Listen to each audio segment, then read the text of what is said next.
Hey friends, welcome back. I'm so glad that you could join us once again as we move forward with this new series on conflict and challenging people. You see, conflict resolution, it's a daily occurrence at work, isn't it? And this occurrence can either propel the momentum for a leader or it can disrupt the momentum for a leader. In fact, we all know likely from experience that it can also disrupt a team or an entire organization. The workplace can very quickly become a toxic environment where leaders allow conflict to fester instead of confronting it head on. We briefly touched on the importance of addressing conflict promptly last week. And I'm well aware that managing conflict can be a tricky thing, especially when you're not familiar with all of the dynamics in which the particular individual or department creating the conflict operates, and how efforts to resolve the conflict might affect the organization. The workplace is fueled with so many concurrent agendas that you never know which ones may be affected when you do resolve conflict solely to benefit and advance your own. You see, leaders must act responsibly to be respected. Leadership is not a popularity contest. It is a serious responsibility that primarily involves developing and guiding the full potential in people, in teams, and in the organization at large. An important part in the process of developing potential is knowing how to see conflict and when to seize the opportunity within the conflict before healthy tension turns into this overly disruptive chaos. Many leaders, though, unfortunately, would rather avoid tension to create the appearance of harmony.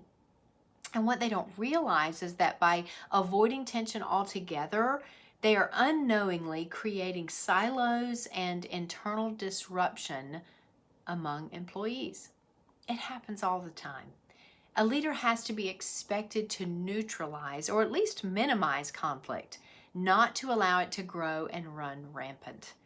You see, oftentimes in their attempts to keep peace at work, leaders will often unintentionally create artificial, untrustworthy environments. This is what happens when you're more concerned about being well liked, or more concerned about avoiding a negative reputation, or being put into a situation that might reveal your leadership vulnerabilities.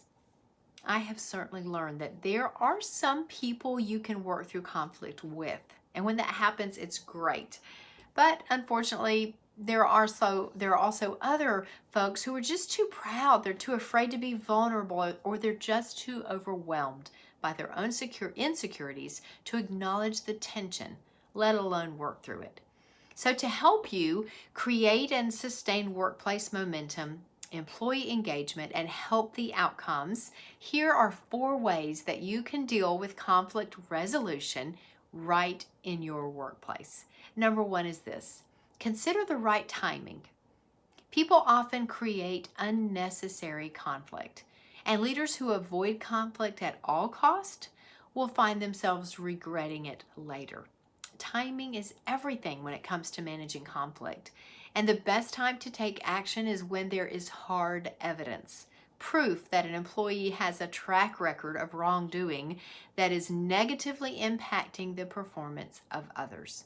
When you have that proof, you need to act immediately. But consider the timing.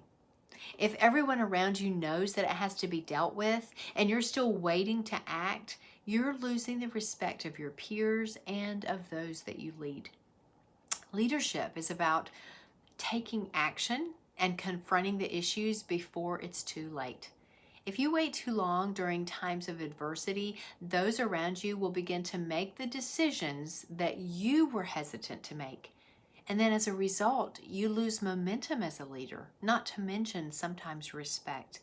And so when others see that you're not mature enough as a leader to act quickly, it does put your leadership reputation at risk. So how you deal with adversity may make you or break you, But more than anything, it will ultimately reveal you and your leadership abilities.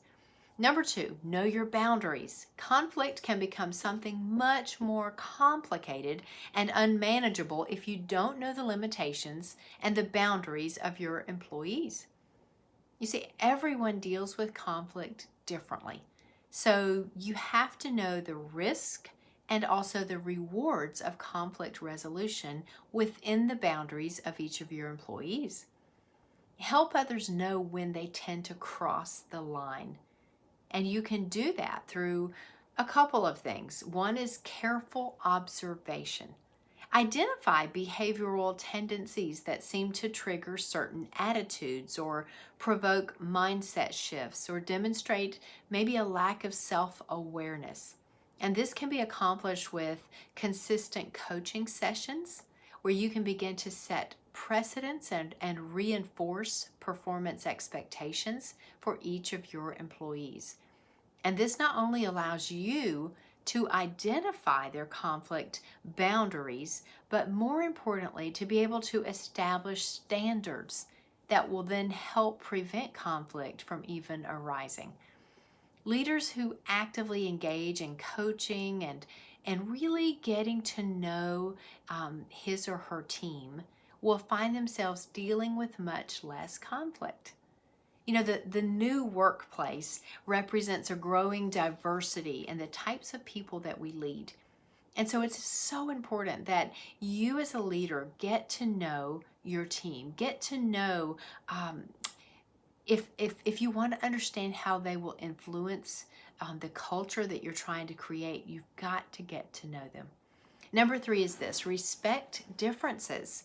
Rather than impose your influence, your hierarchy or rank or title, respect the unique differences in people and learn to see things from a differing point of view. Because then you can better understand how to avoid conflict in the future. Conflict resolution is rarely black and white. In fact, there are more and more gray areas these days as the workplace becomes more generationally and culturally diverse than ever before. Beyond the understanding of how conflict could have been avoided, respecting differences in people can help you better understand how to manage conflict with people in general and their boundaries, as we've already mentioned in point 2. You see, common sense just tells us that we're most comfortable dealing with those people that we trust and also those people that we naturally gravitate towards.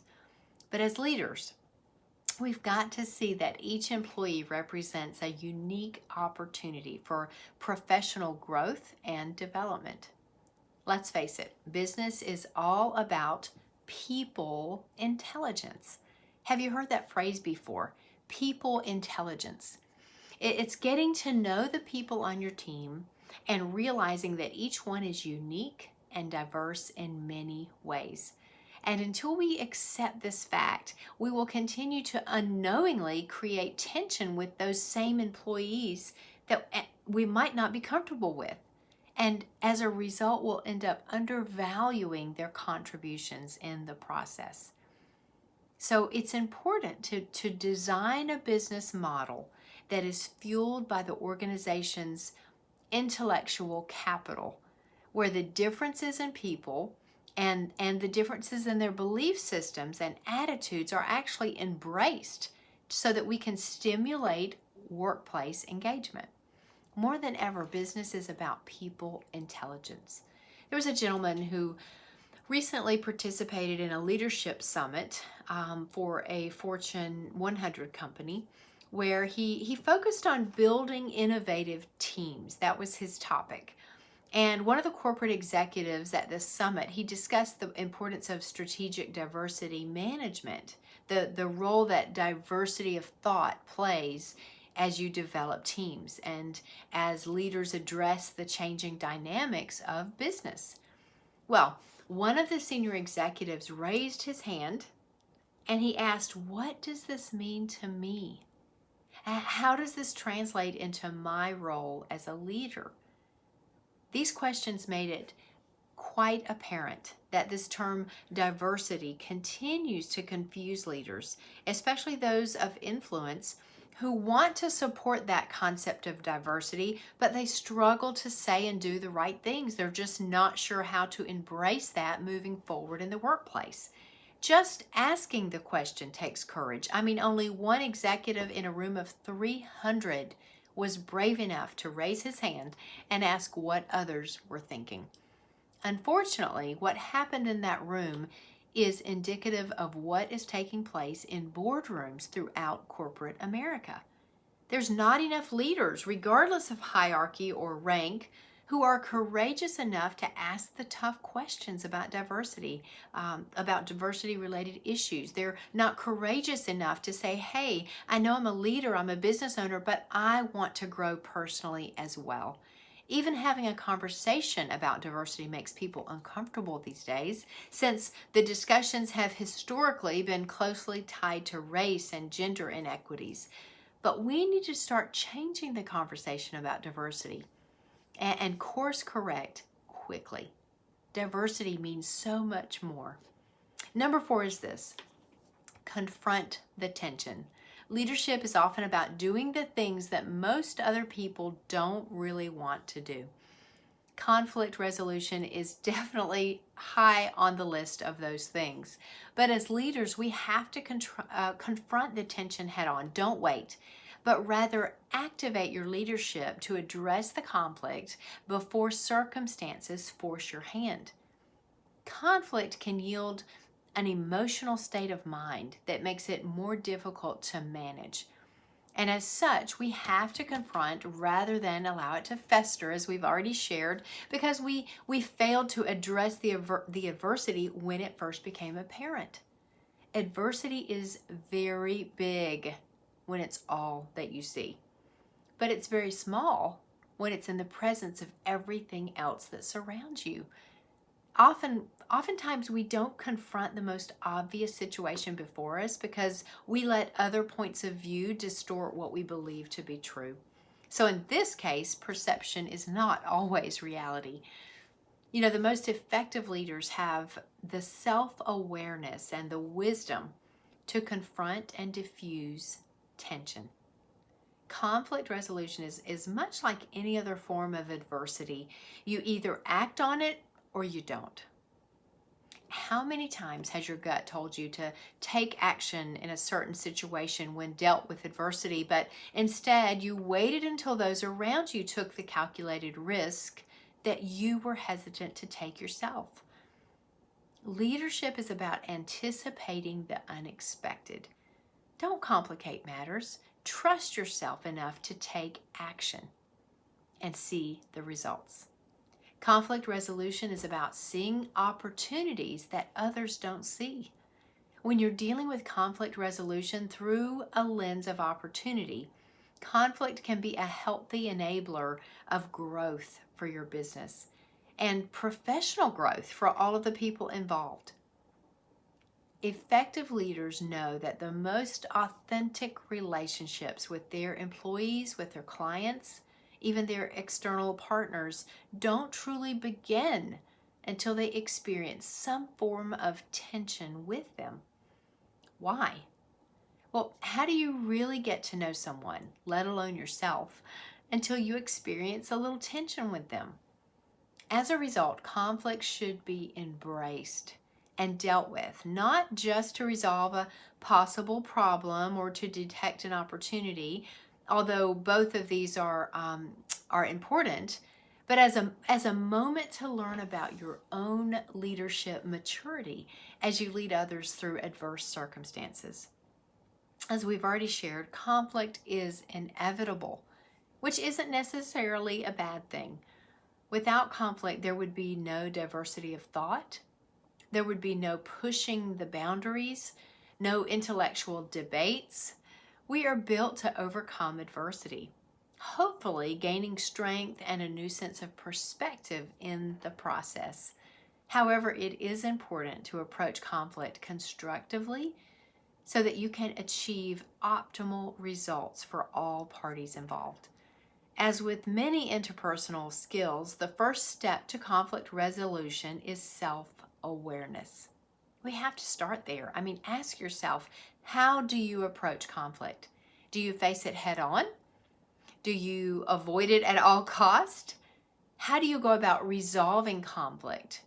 Do you justify your position? Do you strive for a compromise? Well, we've broken down the conflict management styles into 5 major categories. The first is give in, the second is run away, the third is team up, the fourth is pressure, and the fifth is compromise. Which style do you think you fall under? What about the people you work with? After you've taken this simple quiz, it shouldn't take you but 1 to 2 minutes. I want you to share your results with your teammates and have them spend a couple of minutes taking the quiz also. I've included a link in the email of this training for you to take this brief 2 to 3 minute assessment on how you best handle conflict. Be honest so that you can get the most out of this assessment, and then chat about it. Knowing how your teammates approach conflict can potentially save you from a major blow up in the future. Thank you as always for your time. I hope that you'll take the time also to email me back and let me know what your results are of this assessment that I send you in the email. Don't forget, the link is in the email. And thank you as always for your time. I hope that you're doing well. I love hearing from you. And if you need anything at all, please reach out to me. Thanks again.